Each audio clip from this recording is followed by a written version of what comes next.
Right, so next up we have Jay Fulgencio, and Jay is from Roosevelt University from the US, so it's very early where Jay is. So firstly, thank you, Jay, for getting up so early to speak to everyone today. And Jay is going to speak to us about engaging students in the Netflix era. So over to you, Jay. Thank you, Phil. Yeah, it's pretty early, not too bad though. It's close to 7 a.m. here. But anyway, thank you for the opportunity. Let me share my screen. Um, and great. It says I have to do um, a quick security thing here. I didn't realize that, but we'll get that situated here. Um, anyway, can you see my screen yet or no? Not yet. Okay. Um, yeah, I have to get out and log off, but I'm not going to do that now, so I apologize. But basically, my presentation was about engaging students in the Netflix era. As we know, students today, um, you have to kind of get their attention real quick. In the United States, we're specifically in the state where I teach, Illinois. We can't force students to show themselves on Zoom, right? We use Zoom, so we can't. So it's pretty difficult to get to know if they're really engaging in the course or if they're even being, if we see them. Sometimes what I realized is that students, and this is mostly during, of course, COVID times in 2020, was they were in class, but also at work. So they would have their Zoom on because they didn't have to show their face on the Zoom. They could, they were at work at the same time. So I was finding like, how do I get them engaged? And of course, using active learning was one of the ways of kind of getting the students engaged. It kind of stinks right now that I can't show my screen because of the security systems, and I have to turn off Microsoft Teams, but I don't want to waste time doing that. So basically, one of the main things I'm going to discuss is how educators can use active learning activities to engage students in the classroom. Um, we're right now living in the Netflix era, what I would say, right? And one of the things I found was there was an interesting article. It was not an academic article. It was mostly like a lifestyle article that really captured my attention because it said that this individual who wrote this article said through films and TV shows that depict historical events, middle and high schoolers, and of course college students, are presented with different educational tools that's right at their fingertips. Right, students are learning more of historical facts through Netflix or other sources of subscription services like Hulu and the such, and that's how they're getting their education now. And so we as the educators have to, be up to par or more because, we have to let students know that whether these facts are true or not. And of course, our learning styles, of course, today's universities are forced to regard their students as consumers and customers. And of course, that's totally accurate.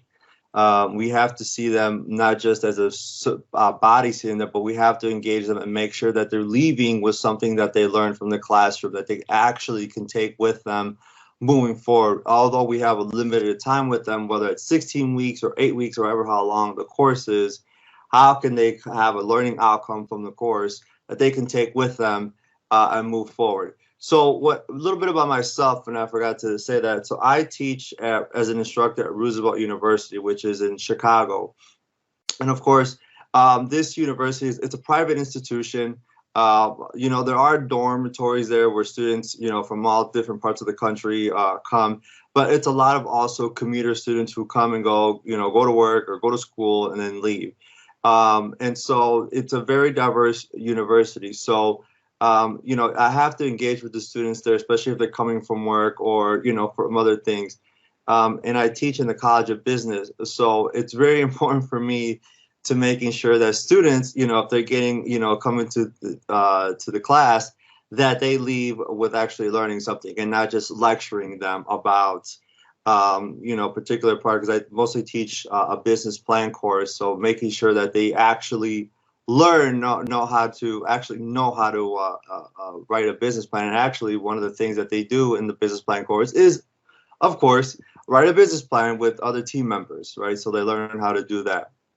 Um, so of course, I'm in the Netflix era, right? The digital era of technology is here to stay, and we've seen it on heard in the conversations from everybody using podcasts and other such material um, to get students engaged. And of course, that's what it's all about. Now, students have everything disposable at their hands, but it's just knowing how to grasp that information and use it for the use that information and grab that information, and on us as instructors or educators to making sure that students know where to find the proper resources and be able to actually learn the proper methods of engaging with resources and information, and actually applying that into the real world, or actually learning some type of skill that they can use in the future.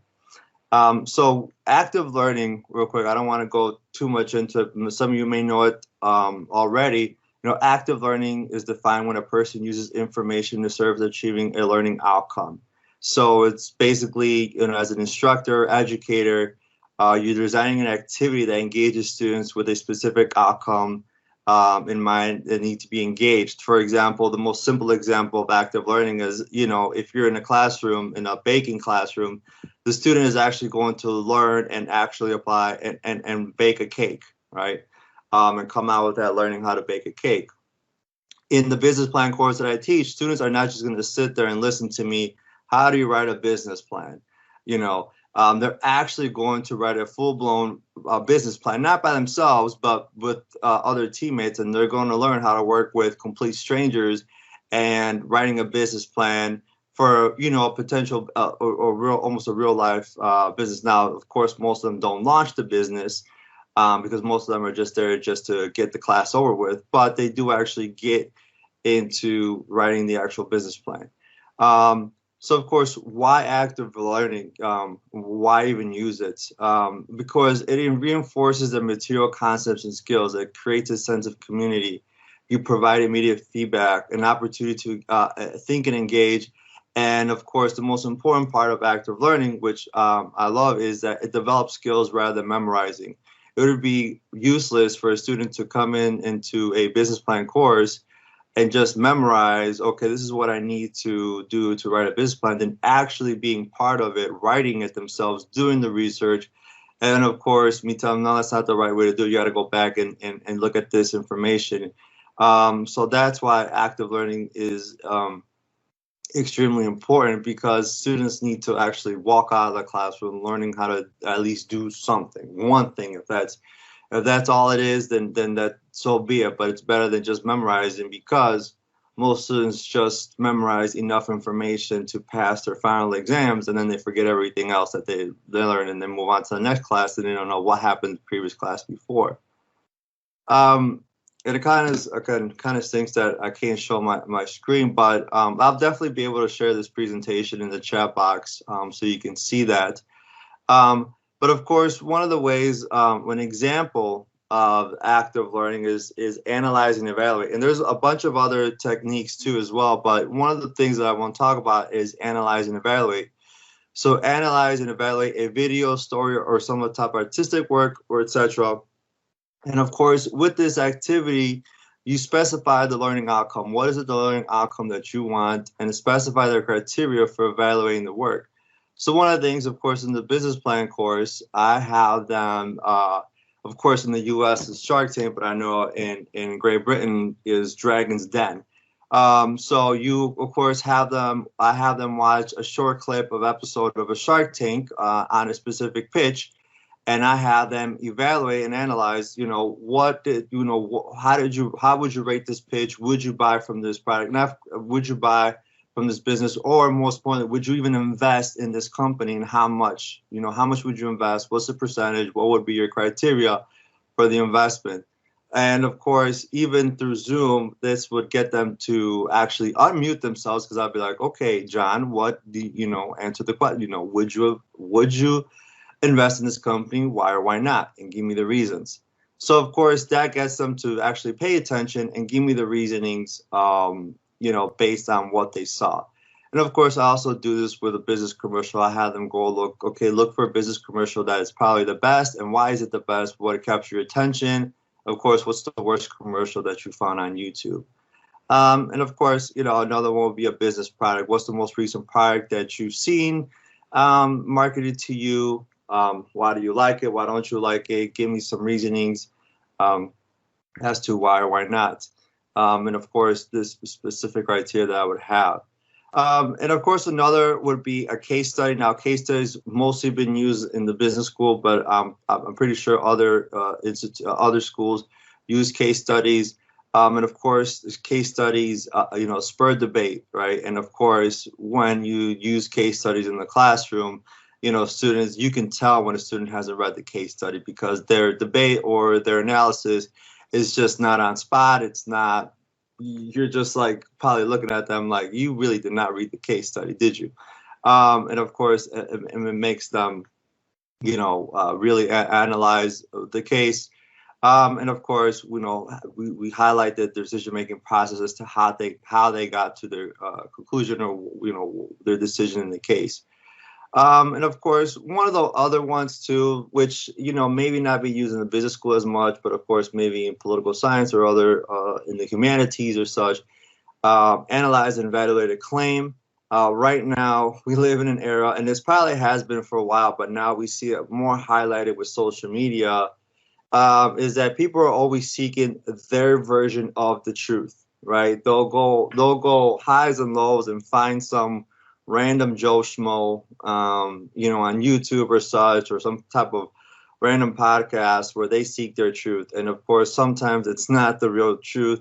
And of course, we have analyzed and evaluated claims. So, identify the underlying assumptions, understand, of course, the strengths and weaknesses that led them to the claim. And it's like, show me the evidence that lays you to this claim, right? And of course, one of the things that I found is that I sometimes have to spend a little more time in making sure that students are actually getting their information from credible sources. And I don't mind doing that, not wasting time, but spending time with them, making sure that they are getting finding information that is credible and not just some random blog that they found online because they want to seek their version of the truth. It's not that point. It's just we're trying to make sure that you get the accurate information to a particular claim.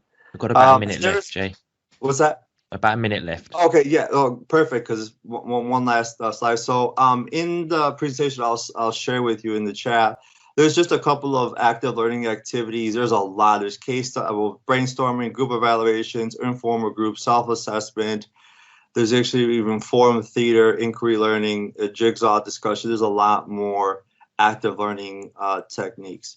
And that's pretty much, that's it. Thank you, and please don't worry. That was a great presentation, and the fact that you didn't have your slides makes it even more impressive. So well done.